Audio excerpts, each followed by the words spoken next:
sui generis. When I presented the budget 2020-2021, we could not have imagined that the global economy, already in throes of a slowdown, would be pushed into an unprecedented contraction. We could not have also imagined then that our people, as those in other countries, would have to endure the loss of near and dear ones and suffer hardships brought about due to a health crisis. The risk of not having a lockdown was far too high.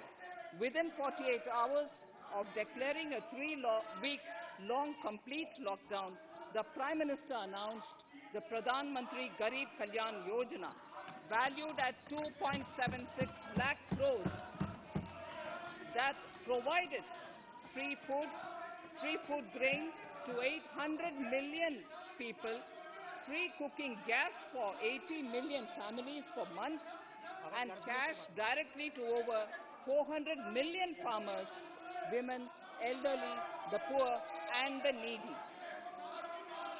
Even as a large section of citizens stayed home, milk, vegetables, fruit suppliers, health and sanitary workers, truck drivers, railways and public transport workers, bank employees, electricity workers, our annadatas, police, firemen, and the armed forces all had to go about their work as normal, but with the additional anxiety of the virus hanging over them. We recognize this, and I think I speak on behalf of everybody in this august house when I express my heartfelt gratitude to these men and women for how they were able to carry out their work and duty to provide for the nation's basics over those crucial months. Speaker, sir, for public good, honorable members of parliament and members of legislative assemblies too offered their salaries. In May 2020, the government announced the Atmanirbhar Bharat package. To sustain the recovery further into the year, we also rolled out 2 more Atmanirbhar packages, 2 and 3. Total financial impact of all the Atmanirbhar Bharat packages, including measures taken by the RBI, was estimated to be about 27.1 lakh crores, which amounts to more than 13% of our GDP. As a government, we kept a watch on the situation and were proactive in our responses. The government, led by the Prime Minister, stretched its resources to deliver for most vulnerable sections of our society, the poorest of the poor, the Dalits, the tribals, the elderly, the migrant workers, and our children. The Pradhan Mantri Garib Kalyan Yojana, the 3 Atmanirbhar packages, and announcements made later were like 5 mini budgets in themselves.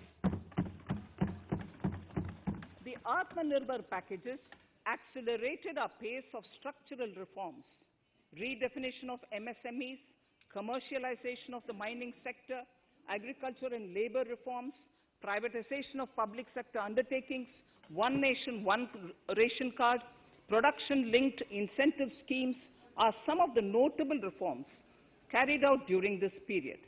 Faceless income tax assessment, DBT, and financial inclusion are the others. Today, India has 2 vaccines available and has begun medically safeguarding not only her own citizens against COVID-19, but also those of 100 or more countries. It is added comfort to know that 2 or more vaccines are also expected soon. Honorable Prime Minister launched the vaccination drive by crediting and thanking our scientists. We are ever grateful for the strength and rigor of their efforts. Having said that, we are all reminded time and again that our fight against COVID-19 continues into 2021. Now, just as it happened after the 2 world wars, there are signs that the political, economic, and strategic relations in the post-COVID world are changing. This moment in history is the dawn of a new era, one in which India is well poised to truly be the land of promise and hope. I borrow the words of Rabindranath Tagore. Faith is the bird that feels the light and sings when the dawn is still dark. Faith is the bird that feels the light and sings when the dawn is still dark. In this spirit, I can't help but recall the joy that we as cricket-loving nation felt after the Team India's recent spectacular success in Australia. It has reminded us of all the qualities that we as a people, particularly our youth, epitomize of having abundant promise and the unsuppressed thirst to perform and to succeed. Today, data shows that India now has one of the lowest death rate of 112 per million population and one of the lowest active cases of about 130 per million. This has laid the foundation to the revival we are seeing now in the economy. This budget will be the first of this new decade. This budget will also be a digital budget, and that has happened with all your support. So far, only 3 times has a budget followed a contraction in the economy. All such contractions earlier were as a result of situations typical to India. This time, the contraction in our economy is due to a global pandemic, just like in several other countries. Having said that, I want to confidently state that our government is fully prepared to support and facilitate the economy's reset. This budget provides every opportunity for our economy to raise and capture the pace that it needs for a sustainable growth. 2021 is the year of many important milestones for our history. I mention a few of these.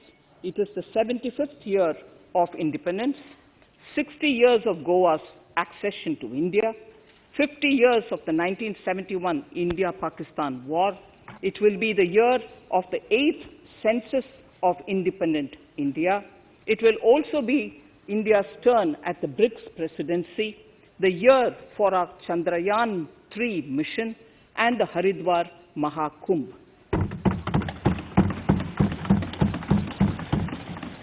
Honorable Speaker, before I commence Part A of the budget, I want to take a moment to acknowledge how isolating and distancing seemed like insurmountable challenges for a country like ours that has people coming together in times of crisis.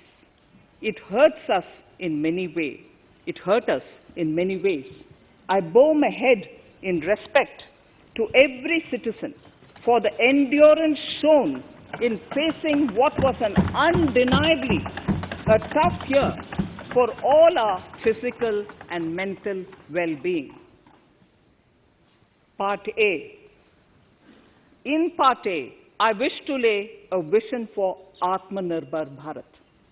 Atmanirbhar Bharat or Atmanirbharta is not a new idea.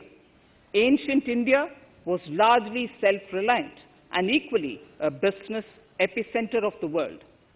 Atmanirbhar Bharat is an expression of the 130 crore Indians who have full confidence in their capabilities and skills. We are already part of international groupings such as the G20 and the BRICS, the Coalition for Disaster Resilient Infrastructure, and the International Solar Alliance are realities today due to India's efforts. The proposals in Part A will further strengthen the sankalp of nation first, doubling farmers' income, strong infrastructure, healthy India, good governance, opportunities for youth, education for all, women empowerment, and inclusive development, among others. Additionally, also on the path to fast implementation are the 13 promises we had made in the budget of 2015-16, which were to materialize during the Amrit Mahotsav of 2022 on the 75th year of our independence. They too resonate with the vision of Atmanirbharta. The budget proposals for 21-22 rest on 6 pillars: health and well-being, physical and financial capital and infrastructure, inclusive development for aspirational India, reinvigorating human capital, innovation and R&D, and as 6th, minimum government and maximum governance. I now move to talking about the first pillar, health and well-being. Even at the outset, I would like to say that the investment on health infrastructure in this budget has increased substantially. Progressively, as institutions absorb more, we shall commit more. Taking a holistic approach to health, we focus on strengthening 3 areas: preventive, curative, and well-being. Health systems. A new centrally sponsored scheme, PM Atmanirbhar Swasth Bharat Yojana, will be launched with an outlay of about 64,180 crores over 6 years. This will develop capacities of primary, secondary, and tertiary care health systems, strengthen existing national institutions, and create new institutions to cater to detection and cure of new and emerging diseases. This will be in addition to the National Health Mission. The main interventions under the scheme are support for over 17,000 rural and 11,000 urban health and wellness centers, setting up integrated public health labs in all districts, and 3,382 block public health units in 11 states, establishing critical care hospital blocks in 602 districts and 12 central institutions, strengthening of National Center for Disease Control, its 5 regional branches and 20 metropolitan health surveillance units, expansion of the integrated health information portal to all states and UTs to connect all public health labs, operationalization of 17 new public health units, and strengthening of 33 existing public health units at points of entry, that is, at 32 airports, 11 seaports, and 7 land crossings, setting up of 15 health emergency operation centers and 2 mobile hospitals, and setting up of a National Institution for One Health, a regional research platform for WHO, World Health Organization, Southeast Asia Region Office, 9 biosafety level 3 laboratories, and 4 regional national institutes for virology. Nutrition. To strengthen nutritional content, delivery, outreach, and outcome, we will merge the supplementary nutrition program and the Poshan Abhiyan and launch the Mission Poshan 2.0. We shall adopt an intensified strategy to improve nutritional outcomes across 112 aspirational districts. Universal coverage of water supply.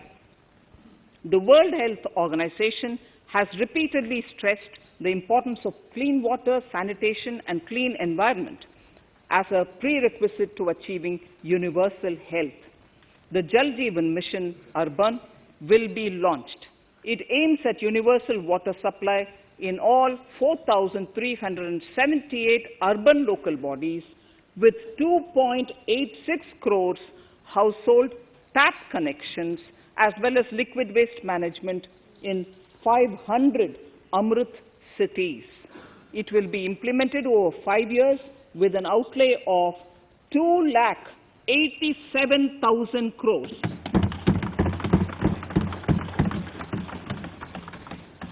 Swachh Bharat and Swasth Bharat. For further Swachhata of urban India, We intend to focus on complete fecal sludge management and wastewater treatment, source segregation of garbage, reduction in single-use plastic, reduction in air pollution by effectively managing waste from construction and demolition activities, and bioremediation of all legacy dump sites. The Urban Swachh Bharat Mission 2.0 will be implemented with a total financial allocation of 1,41,678 crores over a period of 5 years from 2021. Clean air. To tackle the burgeoning problem of air pollution, I propose to provide an amount of 2,217 crores of rupees for 42 urban centers with a million-plus population in this budget. Scrapping policy. We are separately announcing, Honorable Speaker, a voluntary vehicle scrapping policy to phase out old and unfit vehicles. This will help in encouraging fuel-efficient, environment-friendly vehicles, thereby reducing vehicular pollution and oil import bills. Vehicles would undergo fitness tests in automated fitness centers after 20 years in case of personal vehicles and after 15 years in case of commercial vehicles. Details of the scheme will be separately shared by the ministry. Vaccines. The pneumococcal vaccine, a made-in-India product, is presently limited to only 5 states. It will be rolled out across the country. This will avert more than 50,000 child deaths annually. Honorable Speaker, I have provided 35,000 crores of rupees for COVID-19 vaccines in this year 21-22. I am committed to provide further funds if required. So the budget outlay for health and well-being is 2,23,846 crores in this BE 21-22 as against the BE of only 94,452 crores, and it marks an increase of 137%. The details of the same are at Annexure 1 of the speech. Honorable Speaker, I now move to the second pillar, physical and financial capital and infrastructure. Atmanirbhar Bharat, production-linked incentive schemes are things which I would like to place an emphasis. For a $5 trillion economy, our manufacturing sector has to grow in double digits on a sustained basis. Our manufacturing companies need to become an integral part of global supply chains, possess core competence and cutting-edge technology. To achieve all of the above, PLI schemes to create manufacturing global champions for an Atmanirbhar Bharat have been announced for 13 sectors. For this, the government has committed nearly 1.97 lakh crores over 5 years starting this financial year. This initiative will help bring scale and size in key sectors, create and nurture global champions, and provide jobs to our youth. Textiles. To enable the textile industry to become globally competitive, attract large investments, and boost employment generation, a scheme of Mega Investment Textiles Park will be launched in addition to the PLI schemes. This will create world-class infrastructure with plug-and-play facilities to create global champions in exports. 7 textile parks will be established over 3 years. Infrastructure. The National Infrastructure Pipeline, which I announced in December 2019, is the first of its kind. whole of government exercise ever undertaken by Government of India. The NIP was launched with 6,835 projects. The project pipeline has now expanded to 7,400 projects. Around 217 projects worth rupees 1.10 lakh crores under some key infrastructure ministries have been completed. The NIP is a specific target which this government is committed to achieving over the coming years. It will require a major increase in funding from both the government and the financial sector. In this budget, I propose to take concrete steps to do this in 3 ways. Firstly, by creating the institutional structures. Secondly, by a big thrust on monetizing assets. And thirdly, by enhancing the share of capital expenditure in central and state budgets. Infrastructure needs long-term debt financing. A professionally managed development financial institution is necessary to act as a provider, enabler, and catalyst for infrastructure financing. Accordingly, I shall introduce a bill to set up a development financial institution. I have provided a sum of 20,000 crore rupees to capitalize this institution. The ambition is to have a lending portfolio of at least 5 lakh crores for this DFI within 3 years' time. Debt financing of InvITs and rates by foreign portfolio investors will be enabled by making suitable amendments in the relevant legislations. This will further ease access of finance to InvITs and rates, thus augmenting funds for infrastructure and real estate sectors. Asset monetization. Monetizing operating public infrastructure. Monetizing operating public infrastructure assets is a very important financing option for new infrastructure construction. A national monetization pipeline of potential brownfield infrastructure assets will be launched. An asset monetization dashboard will also be created for tracking the progress and to provide visibility to investors. Some important measures in the direction of monetization are National Highways Authority of India and the PGCIL each have sponsored one InvIT that will attract international and institutional investors. 5 operational roads with an estimated enterprise value of 5,000 crores of rupees are being transferred to the NHAI InvIT. Similarly, transmission assets of value 7,000 crores will be transferred to the PGCIL InvIT. Railways will monetize dedicated freight corridor assets for operations and maintenance after commissioning. The next lot of airports will be monetized for operations and management concessions.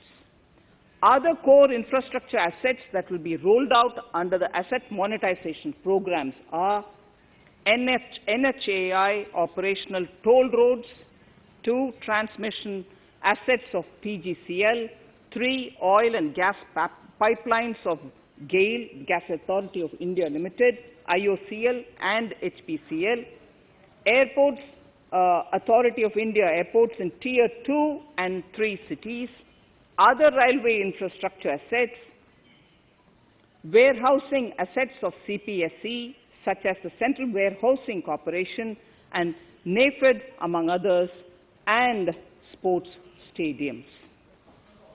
Sharp increase in capital budget. In the BE 2020-21, we had provided for 4.12 lakh crores for capital expenditure.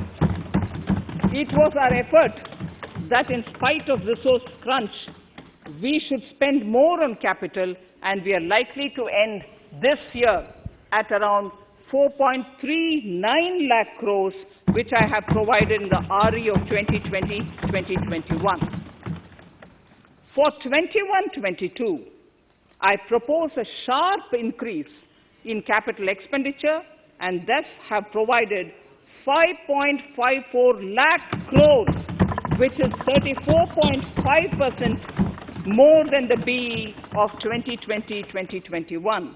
Of this, I have kept a sum of more than 44,000 crores in the budget head of the Department of Economic Affairs to be provided for projects, programs, or departments that show good progress in capital expenditure and are in need of further funds.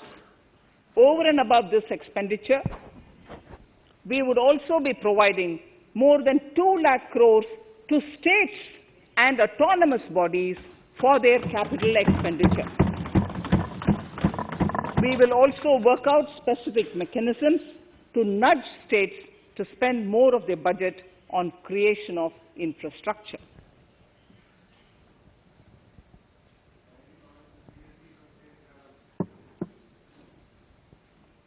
Roads and highways infrastructure. More than 13,000 kilometer length of roads at a cost of 3.3 lakh crores has already been awarded under the 5.35 lakh crores Bharatmala Pariyojana project, of which 3,800 kilometers have been constructed. By March 2022, we would be awarding another 8,500 kilometers and complete an additional 11,000 kilometers of national highway corridors. To further augment road infrastructure, more economic corridors are also being planned. Some are 3,500 kilometers of national highway works in the state of Tamil Nadu at an investment of 1.03 lakh crores. These include Madurai-Kollam corridor, Chittoor-Tachur corridor, and construction will start next year. Second, 1,100 kilometers of national highway works in the state of Kerala at an investment of 65,000 crores,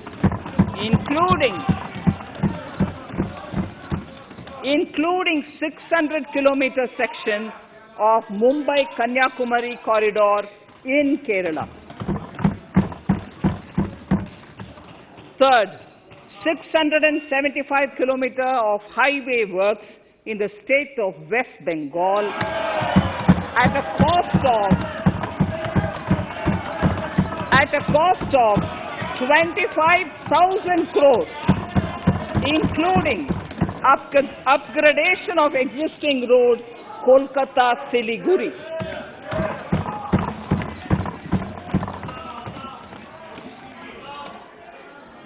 National highway works of around 19,000 crores are currently in progress in the state of Assam. Further works of more than 34,000 crores covering more than 1,300 kilometers of national highways will be undertaken in the state in the coming 3 years. Some of the flagship corridors and other important projects that would see considerable activity in 2021-22 are in Annexure 2 to my speech. I am also providing an enhanced outlay of 1,18,101 lakh crores, 1,18,101 crores for Ministry of Road Transport and Highways, of which 1,08,230 crores is for capital, the highest ever provided. Railway infrastructure.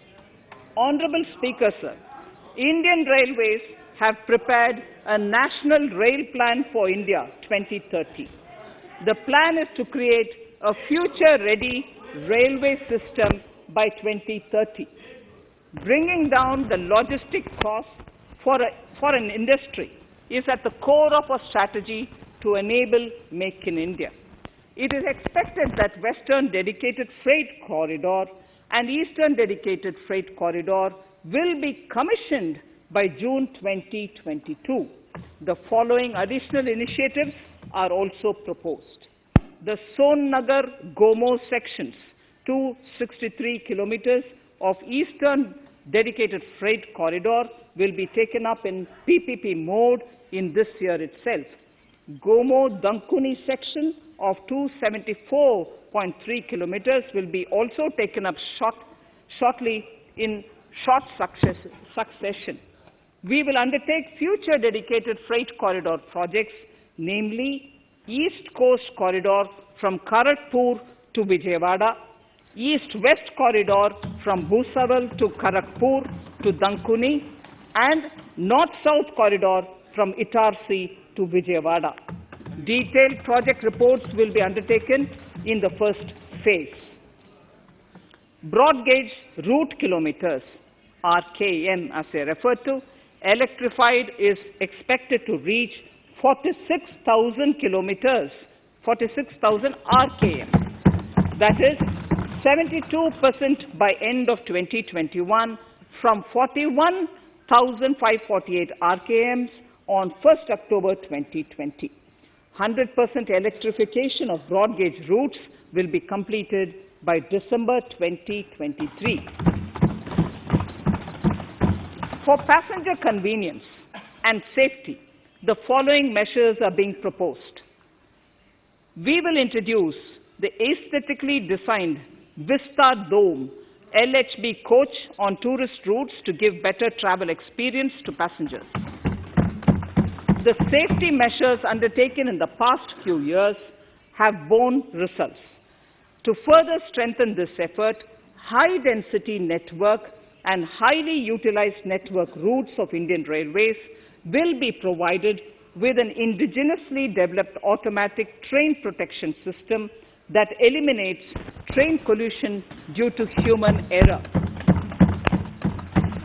I am providing a record sum of 1,10,055 crores for railways, of which 1,07,100 crores is for capital expenditure only. Urban infrastructure. We will work towards raising the share of public transport in urban areas through expansion of metro rail networks and augmentation of city bus services. A new scheme will be launched at a cost of 18,000 crores to support augmentation of public bus transport services.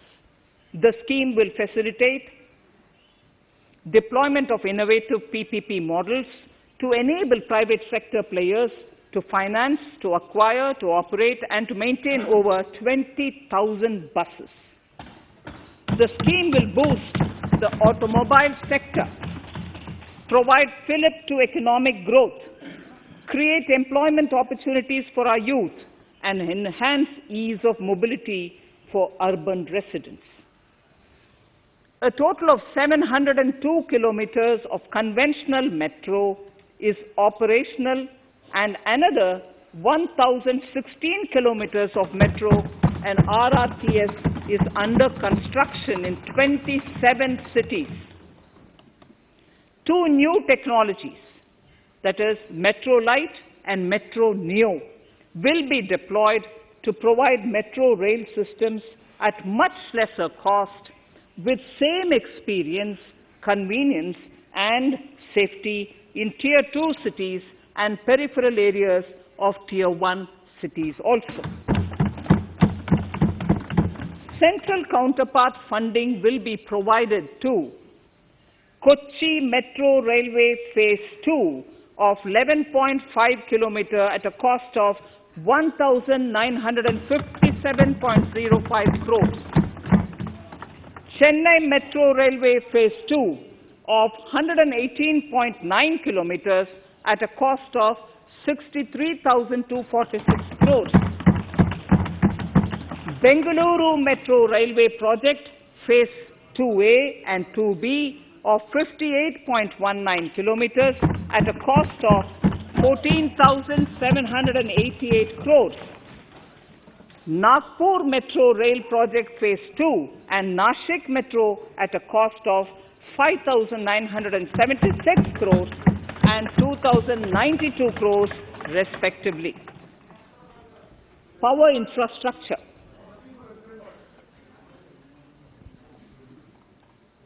The past 6 years have seen a number of reforms and achievements in power sector. We have added 139 gigawatts of installed capacity, connected an additional 2.8 crore households, and added 1.41 lakh circuit kilometers of transmission lines. The distribution companies across the country are monopolies, either government or private. There is a need to provide choice to the consumers by promoting competition. A framework will be put in place to give consumers alternatives to choose from among more than one distribution companies. I read that sentence again. A framework will be put in place to give consumers alternatives to choose from among more than one distribution company. The viability of distribution companies is a serious concern. A revamped, reforms-based, results-linked power distribution sector scheme will be launched with an outlay of 3,05,984 crores over 5 years. The scheme will provide assistance to DISCOMs for infrastructure creation, including prepaid smart metering, feeder separation, upgradation of systems, etc., tied to financial improvements. Prime Minister, while speaking at the third Reinvestment Conference in November 2020, had announced plans to launch a comprehensive national hydrogen energy mission. It is now proposed to launch a hydrogen energy mission in 2021-22 for generating hydrogen from green power sources. Ports, shipping and waterways. Major ports will be moving from managing their operational services on their own to a model where a private partner will manage it for them. For the purpose, 7 projects worth more than 2,000 crores will be offered by the major ports on private-public partnership mode in FY 21-22. A scheme for promoting flagging of merchant ships in India will be launched by providing subsidy support to Indian shipping companies in global tenders floated by ministries and CPSCs. An amount of 1,624 crores will be provided over 5 years. This initiative will enable greater training and employment opportunities for Indian seafarers, besides enhancing Indian companies' share in global shipping. India has enacted Recycling of Ships Act in 2019 and acceded to the Hong Kong International Convention. Around 90 ship recycling yards at Alang in Gujarat have already achieved HKC-compliant certificates. Efforts will be made to bring more ships to India from Europe and Japan. Recycling capacities of around 4.5 million light displacement ton LDT will be doubled by 2024. This is expected to generate an additional 1.5 lakh jobs for our youth. Petroleum and natural gas. Our government has kept fuel supplies running across the country without interruption during the COVID-19 lockdown period. Taking note of the crucial nature of the sector in people's lives, the following key initiatives are being announced. 1. Ujjwala scheme, which has benefited 8 crore households, will be extended to cover 1 crore more beneficiaries. We will add 100 more districts in next 3 years to the city gas distribution network. A gas pipeline project will be taken up in the Union Territory of Jammu and Kashmir. An independent gas transport system operator will be set up for facilitation and coordination of booking of common carrier capacity in all natural gas pipelines on a non-discriminatory open access basis. Financial capital. I propose to consolidate the provisions of the SEBI Act 1992, Depositories Act 1996, Securities Contracts Regulation Act 1956, and Government Securities Act 2007 into a rationalized single Securities Markets Code. The government would support the development of a world-class fintech hub at the GIFT IFSC. To instill confidence amongst the participants in corporate bond market during times of stress and to generally enhance secondary market liquidity, it is proposed to create a permanent institutional framework. The proposed body would purchase investment-grade debt securities both in the stressed and normal times and help in the development of the bond market. In the budget 2018-19, government had announced its intent to establish a system of regulated gold exchanges in the country.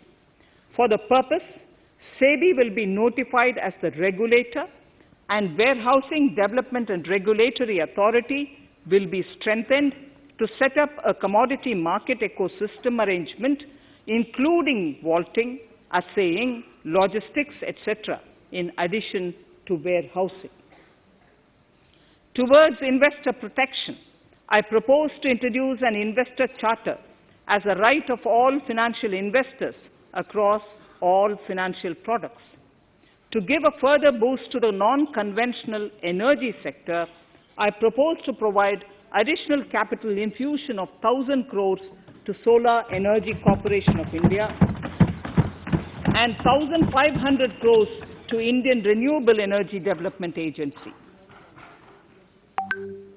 I propose to amend the Insurance Act 1938 to increase the permissible FDI limit from 49% to 74% in insurance companies and allow foreign ownership and control with safeguards.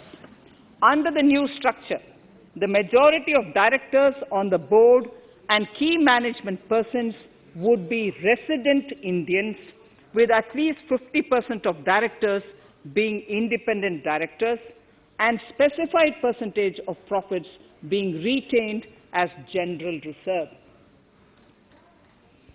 Stressed asset resolution by setting up a new structure. The high level of provisioning by public sector banks of their stressed assets calls for a measure to clean up the bank books. An asset reconstruction company limited, an asset management company would be set up to consolidate and take over the existing stressed debt and then manage and dispose of the assets to alternative investment funds and other potential investors for eventual value realization. Recapitalization of PSB. To further consolidate the financial capital capacity of PSBs, further recapitalization of 20,000 crores is proposed in 21-22. Deposit insurance. Last year, government had approved an increase in the deposit insurance cover from 1 lakh rupees to 5 lakhs for bank customers.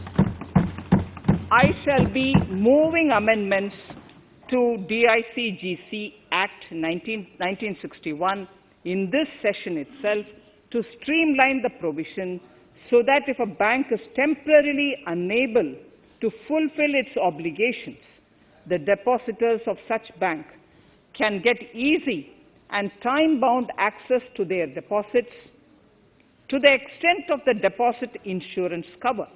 This would help depositors of banks that are currently under stress.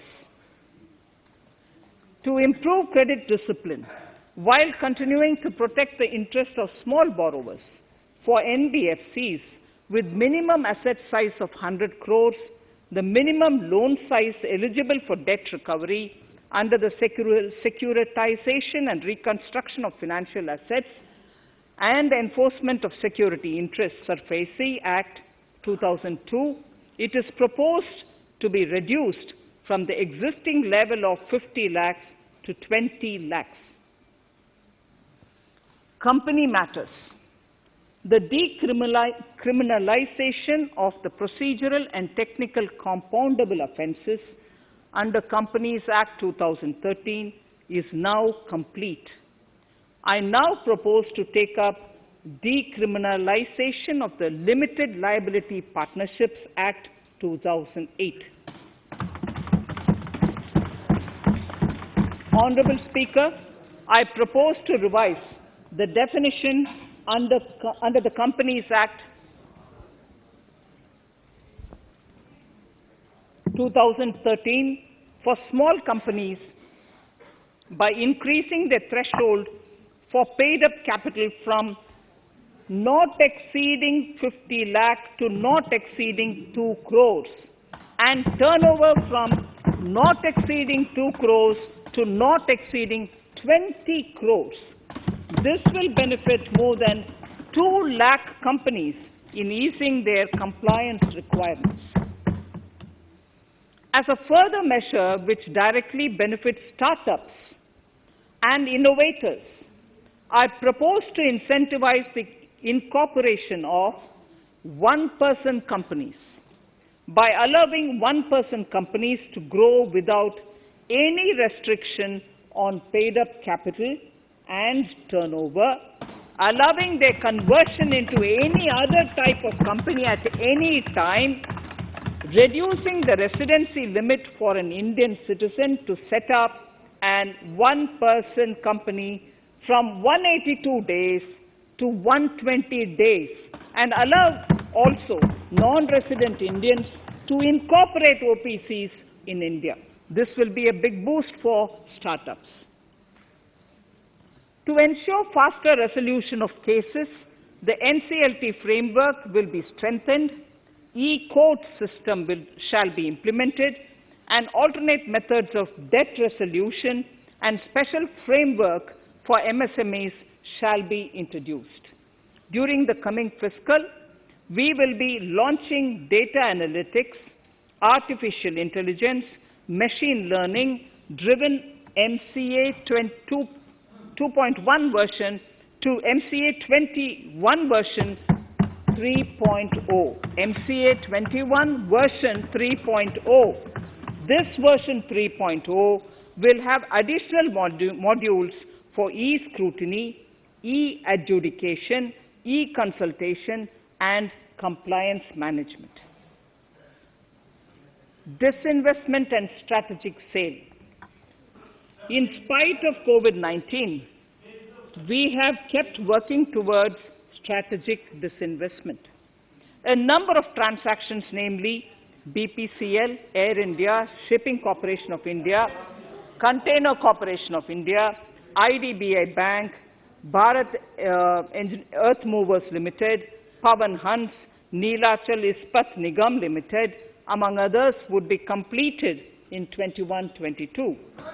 Other than IDBI Bank, we propose to take up the 2 public sector banks and 1 general insurance company in the year 21-22. This would require legislative amendments, and I propose to introduce the amendments in this session itself. In 21-22, we would also bring the IPO of LIC, for which I am bringing the requisite amendments in this session itself. In the Atmanirbhar package, I had announced that we will come out with a policy of strategic disinvestment of public sector enterprises. I'm happy to inform the House that the government has the government has approved the said policy. The policy provides a clear roadmap for disinvestment in all non-strategic and strategic sectors. We have kept 4 areas that are strategic, where bare minimum CPSEs will be maintained and rest privatized. In the remaining sectors of all CPSEs will be privatized. The main highlights of the policy are mentioned in Annexure 3. To fast forward the disinvestment policy, I'm asking NITI to work out on the next list of centre public sector companies that would be taken up for strategic disinvestment. To similarly incentivize states to take to disinvestment of their public sector companies, we will work out an incentive package of central funds to states. Idle assets will not contribute to Atmanirbhar Bharat. The non-core assets largely consist of surplus land with government ministries and departments and public sector enterprises. Monetizing of land can either be by way of direct sale or concession or by similar means. This requires special abilities, and for this purpose, I propose to use a special purpose vehicle in the form of a company that would carry out this activity. In order to ensure timely completion of closure of sick or loss-making CPSEs, we will introduce a revised mechanism that will ensure timely closure of such units. I have estimated 1,75,000 crores as receipts from disinvestment in BE 21-22.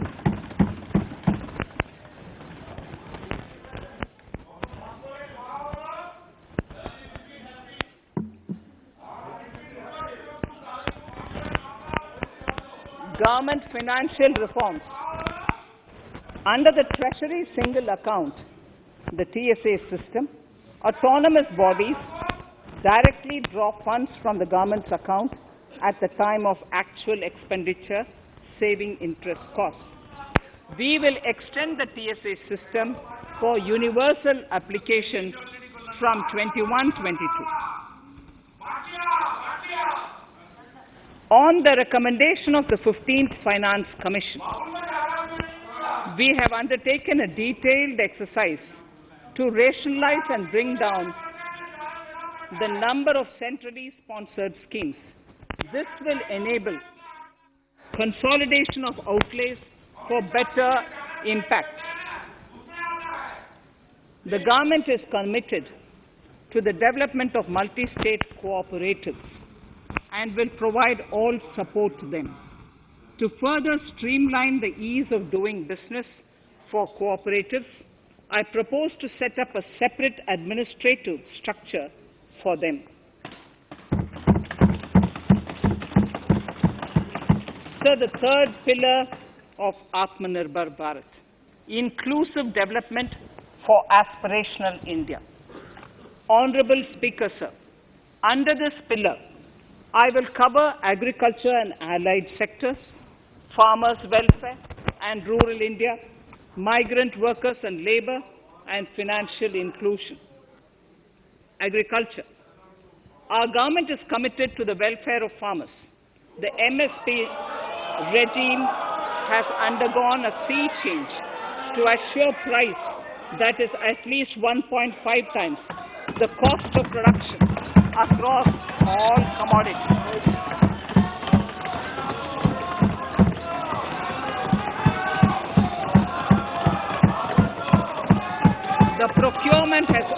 continued to increase at a steady pace.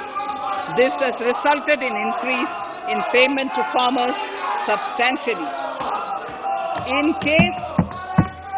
case of wheat, a total amount paid to farmers in 2013-14. Honorable Speaker, sir, the data that I give now is important for all honorable members to kindly hear.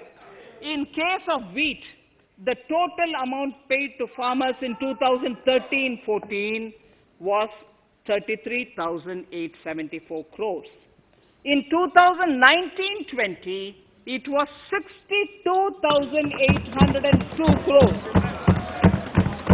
And even better, Honorable Speaker, in 2020-2021, this amount paid to farmers was 75,060 crores.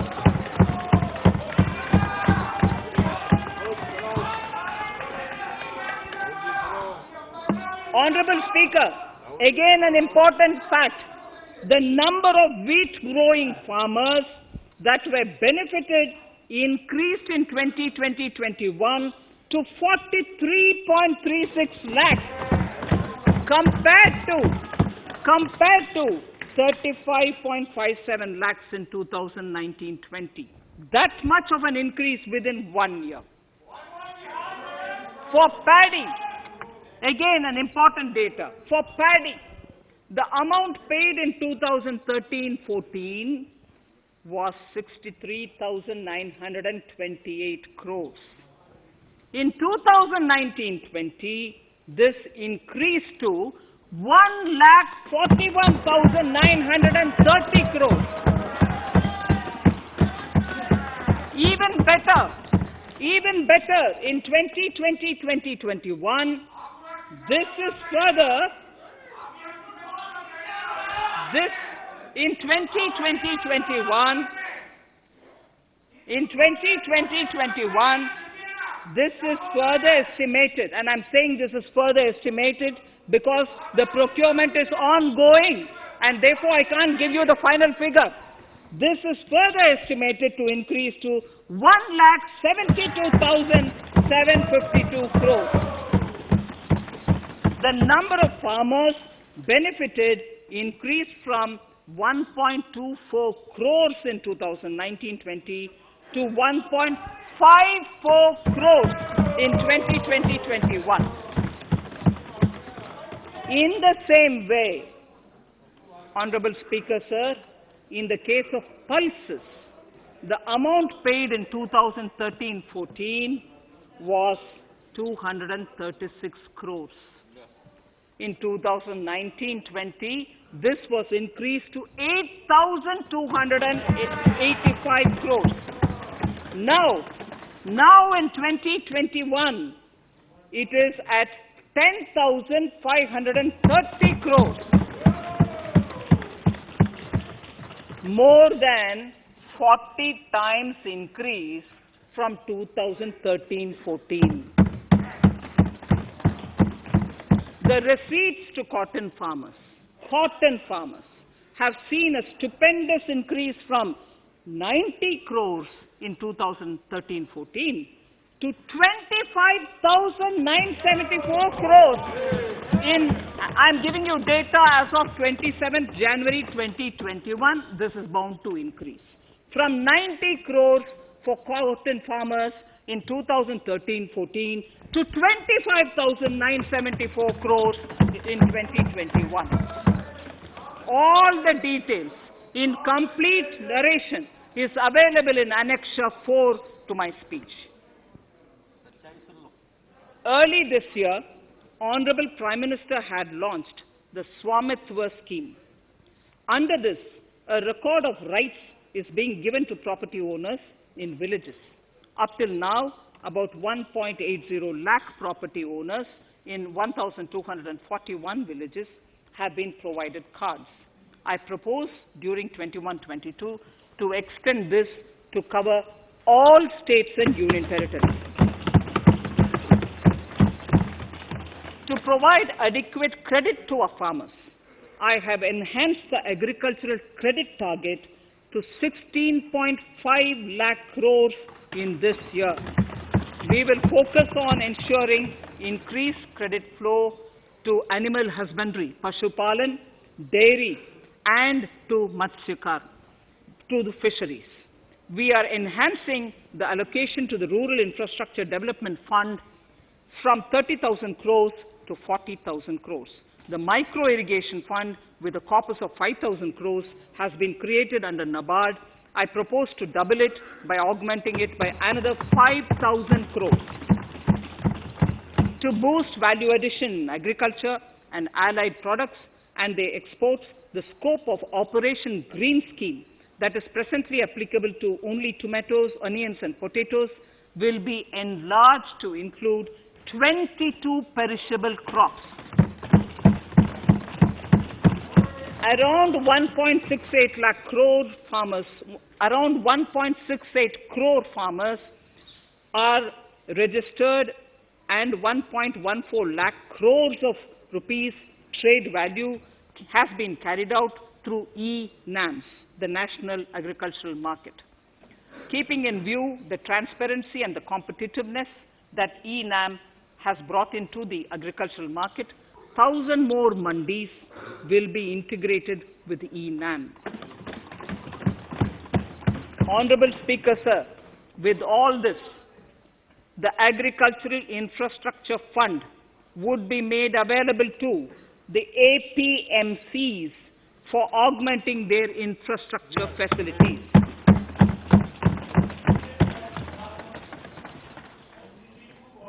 Fisheries. I am proposing substantial investments in the development of modern fishing harbors and fish landing centers. To start with, 5 major fishing harbors, Kochi, Chennai, Visakhapatnam, Paradip, and Petua Ghat, will be developed as hubs for economic activity.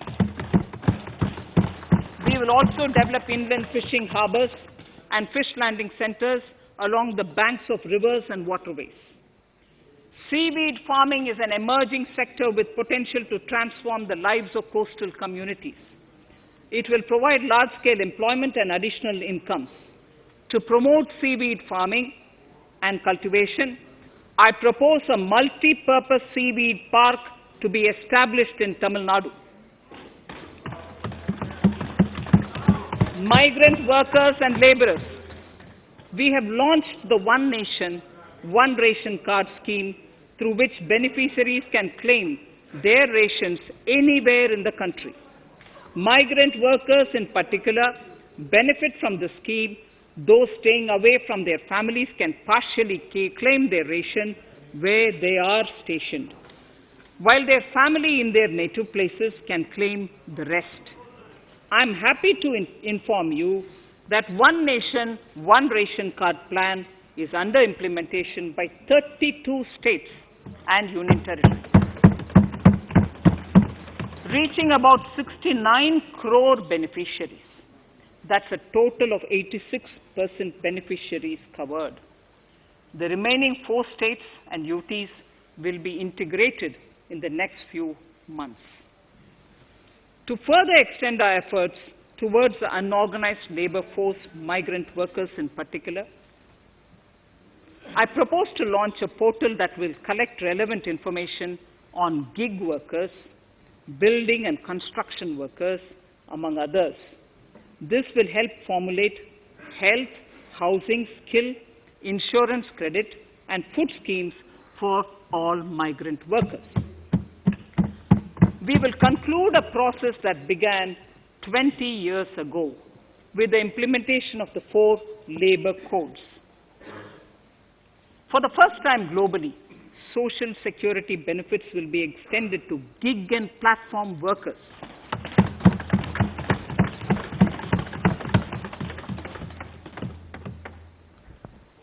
Minimum wages will apply to all categories of workers, and they will all be covered by the Employees State Insurance Corporation. Women will be allowed to work in all categories and also in the night shifts with adequate protection. At the same time, compliance burden on employers will be reduced with a single registration and licensing and online returns. Financial inclusion. To further facilitate credit flow under the scheme of Stand Up India for the scheduled castes and scheduled tribes and also women, I propose to reduce the margin money requirement from 25% to 15% only, and to also include loans for activities in allied sectors in allied activities in agriculture. We have taken a number of steps to support the MSME sector. In this budget, I have provided 15,700 crores to this sector, more than double of the last year's B. Honorable Speaker, sir, I now go to the fourth pillar, reinvigorating human capital. The national education policy announced recently has had good reception. In school education, more than 15,000 schools will be qualitatively strengthened to include all components of the national education policy. They shall emerge as exemplar schools in their regions, hand-holding and mentoring other schools to achieve the ideals of policy. 100 new Sainik schools will be set up in partnership with NGOs, private schools, and states. Higher education. In Budget 2019-20, I had mentioned about the setting up of a higher education commission in India. We would be introducing the legislation this year to implement the same. It will be an umbrella body having 4 separate vehicles for standard setting, accreditation, regulation, and funding. Many of our cities have various institutions, universities, and colleges supported by the Government of India. Hyderabad, for example, has about 40 major institutions. In 9 such cities, we will create a formal umbrella structure so that these institutions can have better synergy while also retaining their internal autonomy. A glue grant will be set aside for this purpose. For accessible higher education in Ladakh, I propose to set up a central university in Leh.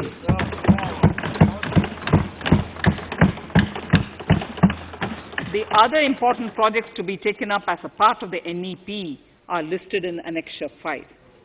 Scheduled caste and scheduled tribes welfare. We have set ourselves a target of establishing 750 Eklavya model residential schools in our tribal areas.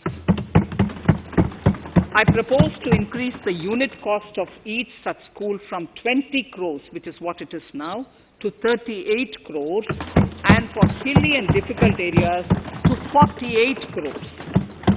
This would help creating robust infrastructure facilities for our tribal students. We have revamped the post-metric scholarship scheme for the welfare of scheduled caste students. I have also enhanced the central assistance in this regard. We are allotting 35,219 crores for 6 years till 25-26 to benefit 4 crores scheduled caste students. Skilling. In 2016, we had launched the National Apprenticeship Promotion Scheme. The government proposes to amend the Apprenticeship Act with a view to further enhancing apprenticeship opportunities for our youth. We will realign the existing scheme of National Apprenticeship Training Scheme for providing post-education apprenticeship, training of graduates and diploma holders in engineering. Over 3,000 crores will be provided for this purpose. An initiative is underway, Honorable Speaker, in partnership with the United Arab Emirates to benchmark skill qualifications, assessment and certification, accompanied by the deployment of certified workforce. We also have a collaborative intertraining program between India and Japan to facilitate transfer of Japanese industrial and vocational skills, techniques and knowledge. We will take forward this initiative with many more countries also.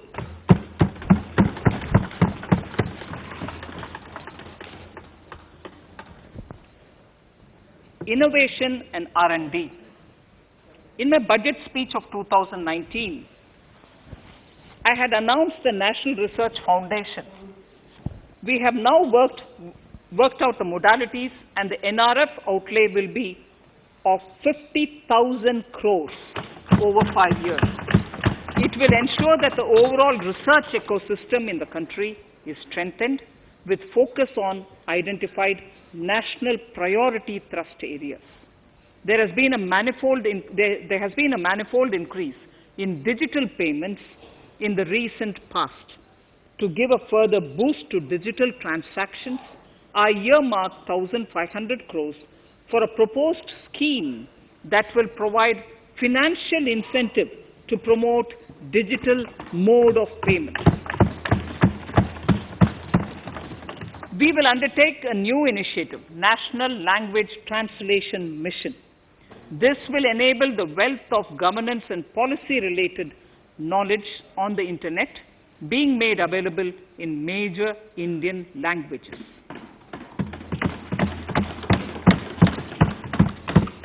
The new Space India Limited, a PSU under the Department of Space, will execute the PSLV CS-51 launch, carrying the Amazonia satellite from Brazil, along with a few smaller Indian satellites.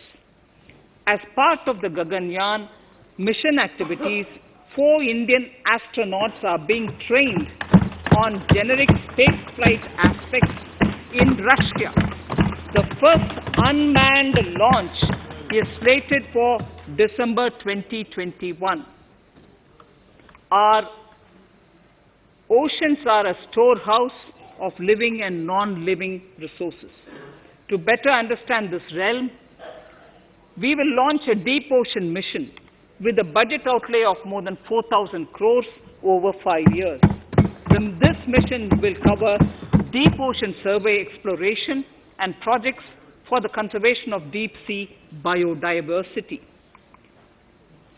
I come to the 6th pillar, Honorable Speaker, minimum government, maximum governance. Honorable Speaker, sir, this is the last of the 6 pillars. This will outline plans for reforms in one of our core principles of minimum government, maximum governance.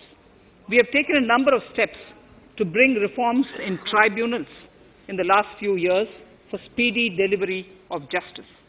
Continuing with the reforms process, I now propose to take further measures to rationalize the functioning of tribunals.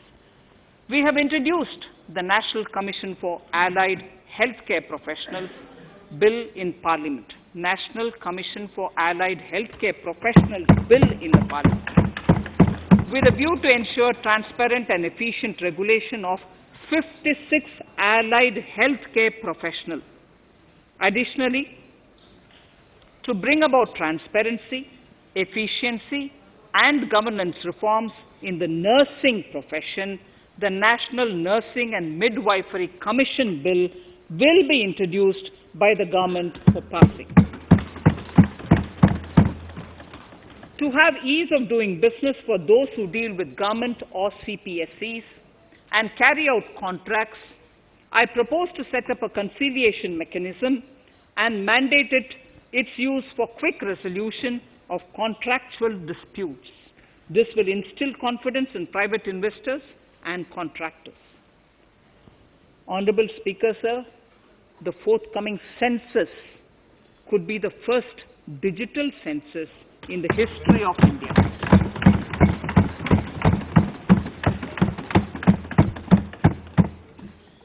For this monumental milestone marking task, I have allocated 3,768 crores in this year, 21-22. Honorable Speaker, Goa is celebrating the Diamond Jubilee year of the state's liberation from Portuguese rule.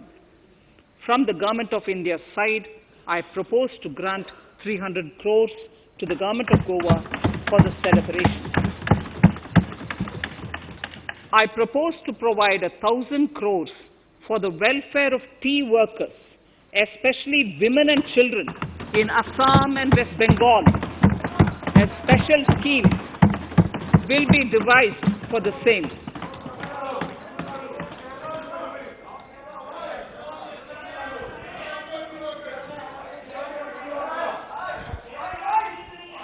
Fiscal position. Fiscal position. In these last few paragraphs of part A of my speech, I draw the attention of this august House to the fact that at the beginning of the current financial year, the pandemic's impact on the economy resulted in a weak revenue inflow. This was combined with high expenditure to provide essential relief to vulnerable sections of the society, especially the poor, the women, scheduled castes, and scheduled tribes. Unlike many other countries, we opted for a series of medium-sized packages during the pandemic so that we could calibrate and target our response according to the evolving situation. Once the health situation stabilized and the lockdown was being slowly lifted, we switched to ramping up government spending so as to revive domestic demand. As a result, against an original BE expenditure of 30.42 lakh crores for 2020-21, our RE estimates are 34.50 lakhs. 30.42 now within the year going up to 34.5 lakh crores. We have maintained quality of expenditure. The capital expenditure estimated in the RE is 4.39 lakh crores as against 4.12 lakh crores in the BE stage. So the beginning of the year, we had marked only 4.12 lakh, whereas it is 4.39 lakh crores as we end the year. Fiscal deficit in RE 2020-2021 is pegged at 9.5% of the GDP. Fiscal deficit in RE 2020-2021 is pegged at 9.5% of GDP. We have funded this through government borrowings, multilateral borrowings, small saving funds, and short-term borrowings. We would need another 80,000 crores, for which we would be approaching the market in these 2 months. We would be needing another 80,000 crores, for which we would be approaching the markets in these 2 months.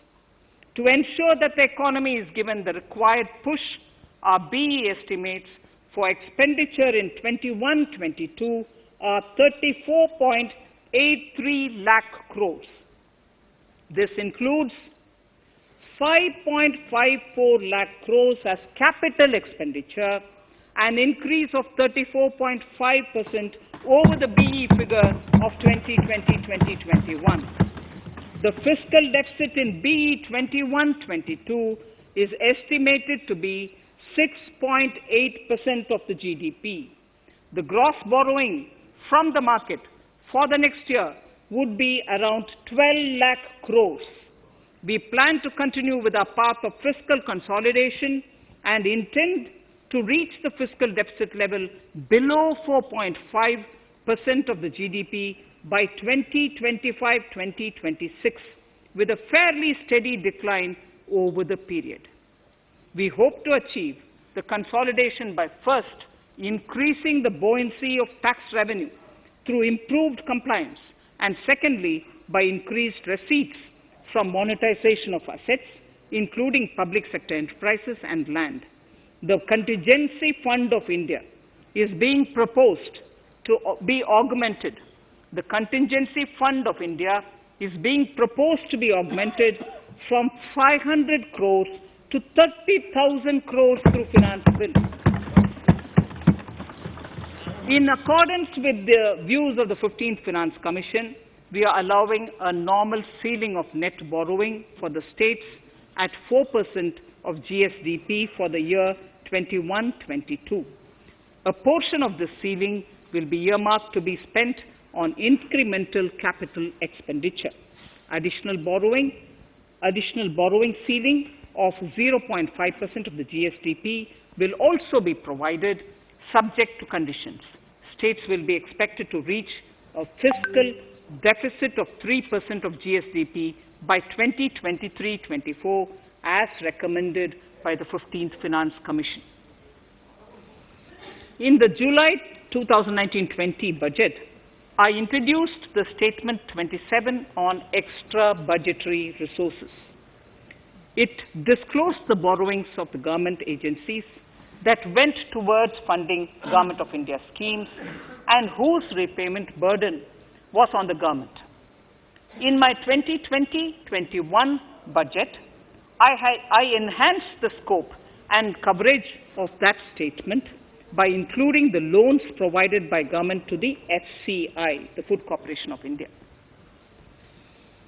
Taking a step further in this direction, I propose to discontinue the NSSF loan to FCI for food subsidy, and accordingly, budget provisions have been made in RE 2020-21 and in the BE 2021-22. The extra budgetary resource details are at Annexure 6. We know that the FRBM Act mandates fiscal deficit of 3% of GDP to be achieved by 31st March 2020-2021.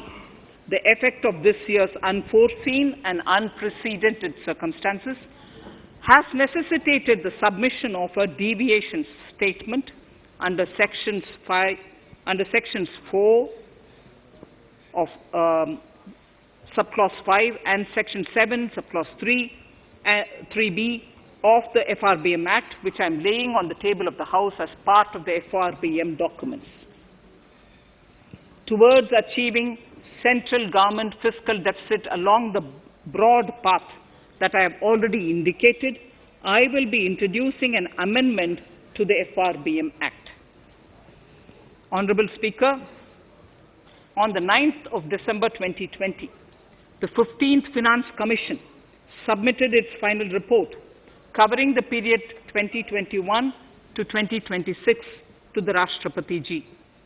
The government has laid the Commission's report along with the explanatory memorandum in the Parliament, retaining the vertical shares of the states at 41%.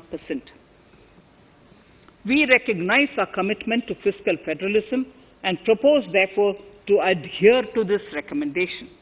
Jammu and Kashmir in the 14th Finance Commission was entitled to get devolution being a state. Now the funds of the UTs of Jammu Kashmir and Ladakh would be provided by the centre. I have also provided, on the Commission's recommendation, 1,18,452 crores as revenue deficit grant to 17 states in 21-22, as against 74,340 crores to 14 states in 2020-21. Honorable Speaker, I would now move to Part B of my speech.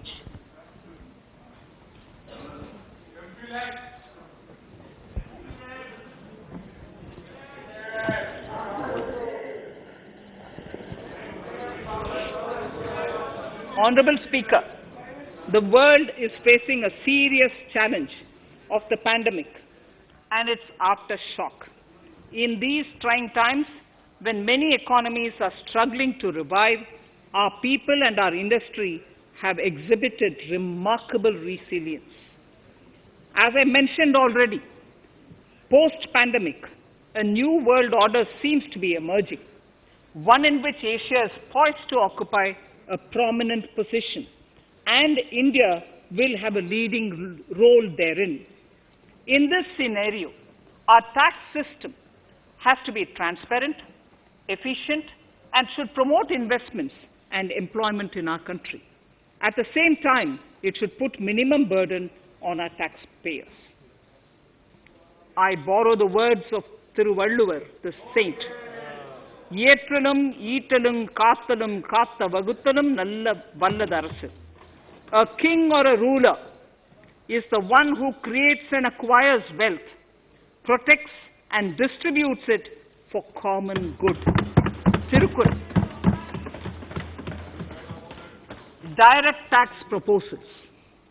Keeping this in mind, the words of Tirukkural, our government introduced a series of reforms in the direct tax system for the benefit of our taxpayers and the economy. Few months prior to the pandemic, in order to attract investments, we slashed our corporate tax rate to make it among the lowest in the world. The dividend distribution tax too was abolished. The burden of taxation on small taxpayers was eased by increasing rebates. In 2020, the return filers saw a dramatic increase to 6.48 crores from 3.31 crores in 2014. In the direct tax administration, we had recently introduced the faceless assessment and faceless appeal. I now seek to take further steps to simplify the tax administration, ease compliance, and reduce litigation. Relief to senior citizens. I begin my direct tax proposals by offering my pranam to our senior citizens. Many of them, despite having foregone several basic necessities of their own, have strived to build our nation. Now in the 75th year of independence of our country, when we continue our endeavor with renewed vigor, we shall reduce compliance burden on our senior citizens who are 75 years of age and above. For senior citizens who only have pension and interest income, I propose exemption from filing their income tax returns.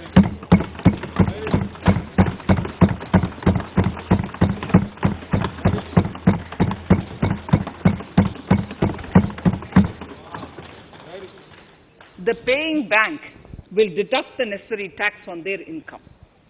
Reduction in time for income tax proceedings. This is a very key announcement if you ask me. Honorable Speaker, presently an assessment can be reopened up to 6 years and in serious tax fraud cases for up to 10 years. As a result, taxpayers have to remain under uncertainty for a very long time. I therefore propose to reduce this time limit for reopening of assessments to 3 years from the present 6 years.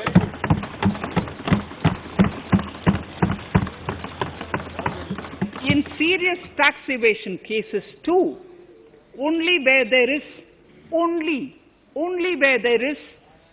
evidence of concealment of income of 50 lakh or more in a year. In serious tax evasion cases too, only where there is evidence of concealment of income of 50 lakh or more in a year can the assessment be reopened up to 10 years. Even this reopening can be done only after the approval of the Principal Chief Commissioner, the highest level of Income Tax Department. Setting up the Dispute Resolution Committee. Honorable Speaker, it has been the resolve of this government to reduce litigation, which mars the present taxation system. The government came out with the Direct Taxation Vivad Se Vishwas scheme to give taxpayers an opportunity to settle long-pending disputes and be relieved to further strain on their time and resources. The response from taxpayers has been the best ever, as over 110,000 taxpayers have already opted to settle tax disputes of over 85,000 crores under the scheme. To further reduce litigation for small taxpayers, I propose to constitute a dispute resolution committee for them, which will be faceless to ensure efficiency, transparency, and accountability. Anyone with a taxable income up to 50 lakh and disputed income up to 10 lakh shall be eligible to approach the committee. Faceless IT-AT. For ease of compliance and to reduce discretion, we are committed to make the taxation processes faceless. The government has already introduced faceless assessment and appeal this year. The next level of income tax appeal is the Income Tax Appellate Tribunal. I now propose to make this tribunal faceless.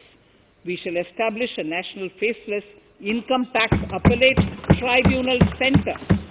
All communication between the tribunal and the appellant shall be electronic. Where personal hearing is needed, it shall be done through video conferencing. Relaxations to NRI. When non-resident Indians return to India, they have issues with respect to their accrued incomes in their foreign retirement accounts. This is usually due to mismatch in taxation period. They also face difficulties in getting credit for Indian taxes in foreign jurisdictions. I propose to notify rules for removing their hardship of double taxation. Exemption from audit. Currently, if your turnover exceeds 1 crore, you have to get your accounts audited. In February 2020 budget, I had increased the limit for tax audit to 5 crores for those who carry out 95% of their transactions digitally. To further incentivize digital transactions and to reduce compliance burden, I propose to increase this limit for tax audit for such persons from 5 crores to 10 crores. Relief for dividend. In the previous budget, I had abolished the dividend distribution tax in order to incentivize investment. Dividend was made taxable in the hands of shareholders. Now, in order to provide ease of compliance, I propose to make dividend payment to rate and InvIT exempt from TDS. Further, as the amount of dividend income cannot be estimated correctly by the shareholders for paying advance tax, I propose to provide that advance tax liability on dividend income shall arise only after the declaration or payment of dividend. Also, for the foreign portfolio investors, I propose to enable deduction of tax on dividend income at lower treaty rate. Attracting foreign investment into infrastructure sector. In the last budget, for attracting foreign investment in the infrastructure sector, we had granted 100% tax exemption, subject to certain conditions, to foreign sovereign wealth funds and pension funds on their income from investment in Indian infrastructure. We have noticed that few of such funds are facing difficulties in meeting some of the conditions. In order to ensure that a large number of funds invest in India, I propose to relax some of these conditions relating to prohibition on private funding, restriction on commercial activities, and direct investment in infrastructure. In order to allow funding of infrastructure by issue of zero-coupon bonds, I propose to make notified infrastructure debt funds eligible to raise funds by issuing tax-efficient zero-coupon bonds. Affordable housing.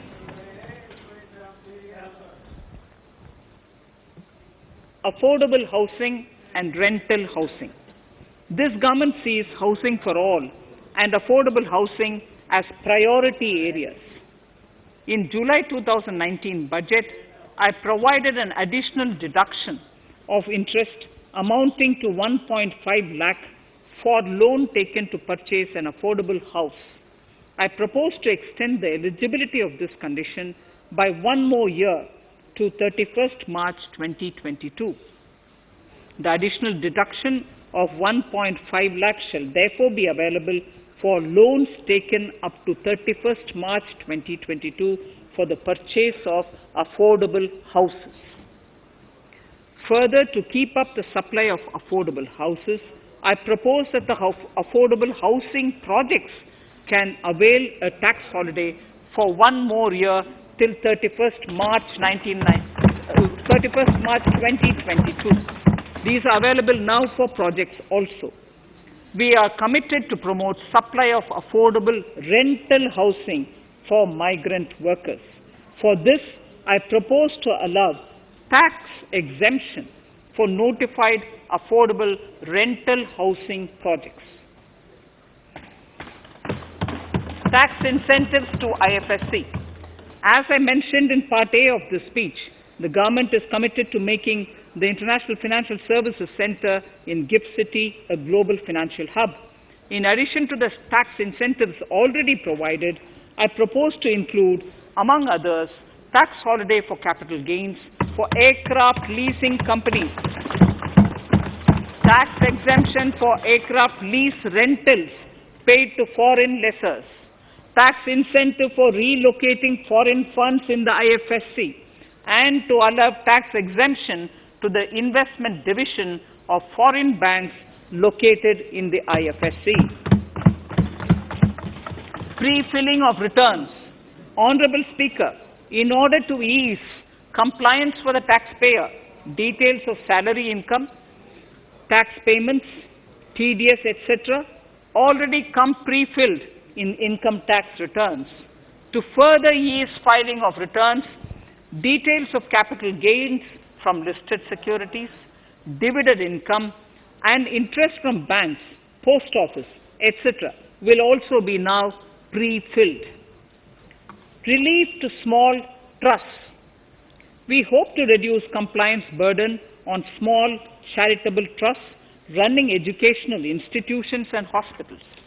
So far, there is a blanket exemption to such entities whose annual receipt does not exceed 1 crore of rupees. I now propose to increase this amount to 5 crores.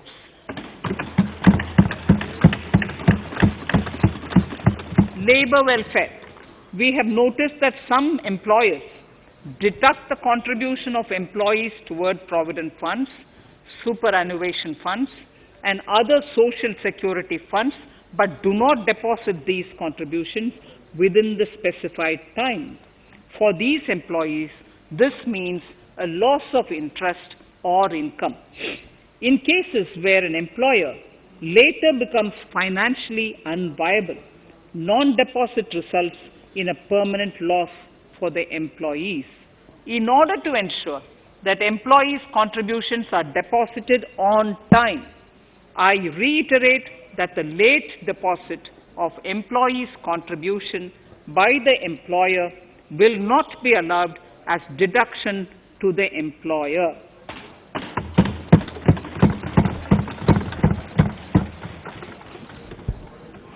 Incentives for startups. In order to incentivize startups in the country, I propose to extend the eligibility for claiming tax holiday for startups by one more year, till 31st March 2022. Further, in order to incentivize funding for the startups, I propose to extend the capital gains exemption for investment in startups by one more year, till 31st March 2022. Sir, I now come to indirect tax proposals. GST. Before I come to my indirect tax proposals, I would like to appraise the House on GST. The GST is now 4 years old, and we have taken several measures to further simplify it. Some of the measures include nil return through SMS, quarterly return and monthly payment for small taxpayers, electronic invoice system, validated input tax statements, pre-filled editable GST return, and staggering of returns filing. The capacity of GST and system has also been enhanced. We have also deployed deep analytics and artificial intelligence to identify tax evaders and fake billers and launched special drives against them. The results speak for themselves. We have made record collections in the last few months. The GST Council has painstakingly thrashed out thorny issues. As chairperson to the Council, I want to assure this House that we shall take every possible measure to smoothen the GST further and to remove anomalies such as inverted duty structure. Custom duty rationalization. Our custom duty policy should have the twin objective of promoting domestic manufacturing and helping India get on to global value chain and export better. The thrust now has to be on easy access to raw materials and exports of value-added products. Towards this, last year, we started overhauling the customs duty structure, eliminating 80 outdated exemptions. I also thank everyone who responded overwhelmingly to a crowdsourcing call for suggestions on this revamp.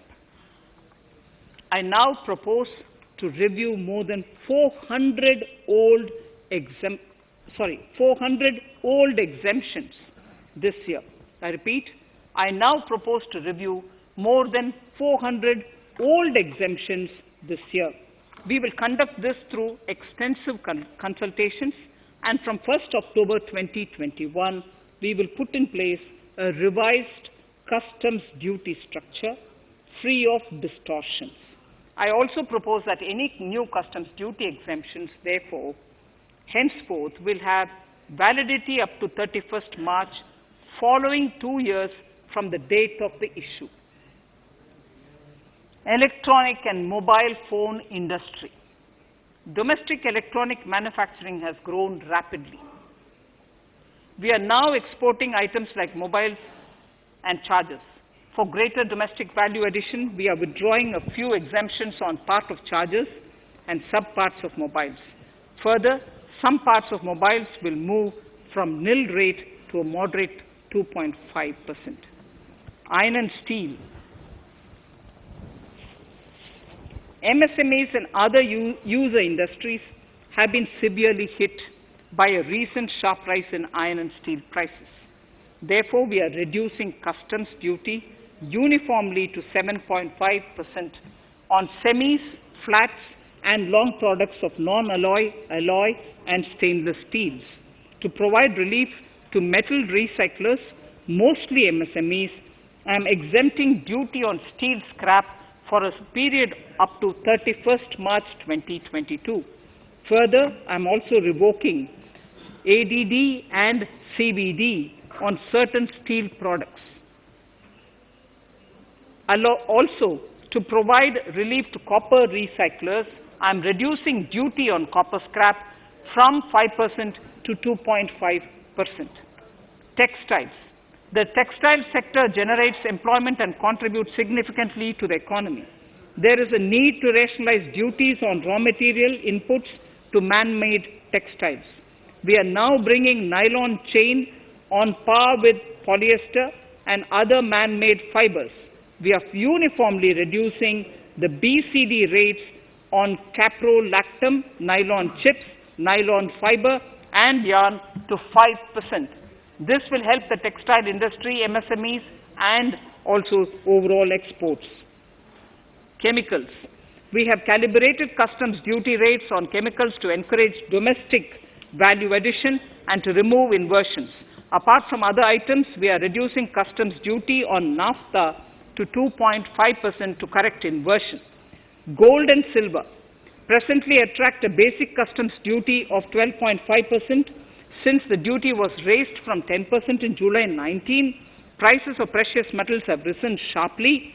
To bring it closer to previous levels, we are rationalizing customs duty on gold and silver. Renewable energy. In Part A, we have already acknowledged that solar energy has huge promise for India. To build up domestic capacity, we will notify a phased manufacturing plan for solar cells and solar panels. At present, to encourage domestic production, we are raising duty on solar inverters from 5% to 20% and on solar lanterns from 5% to 15%. Capital equipment and auto parts.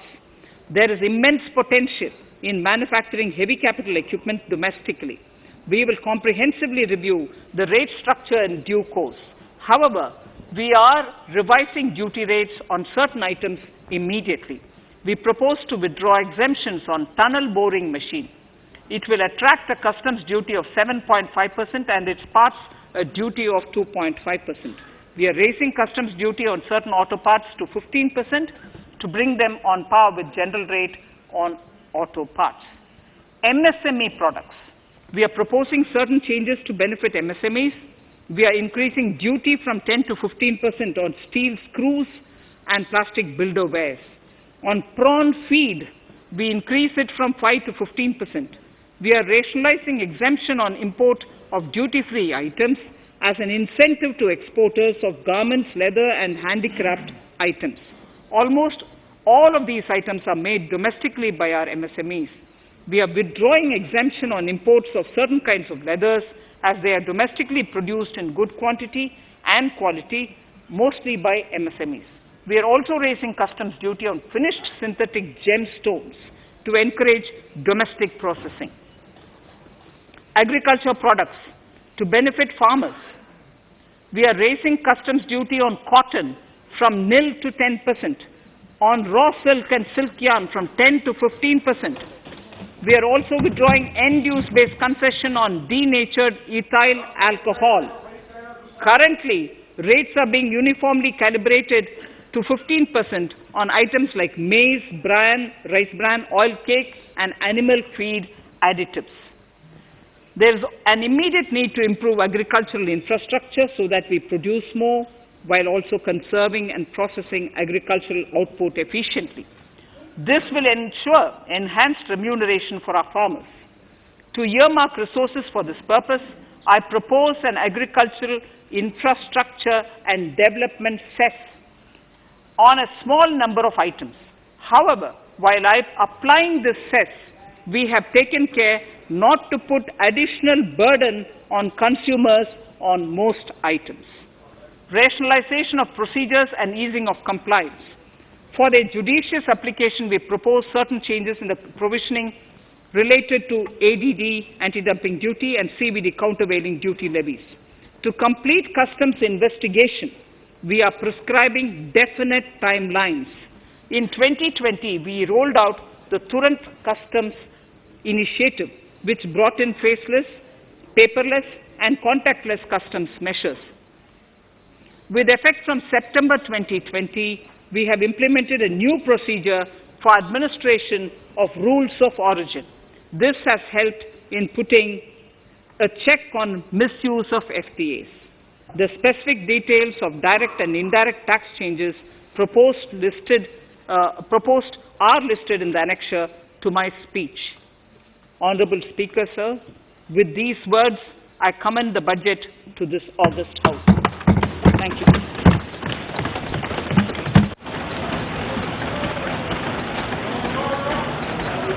Item number 1.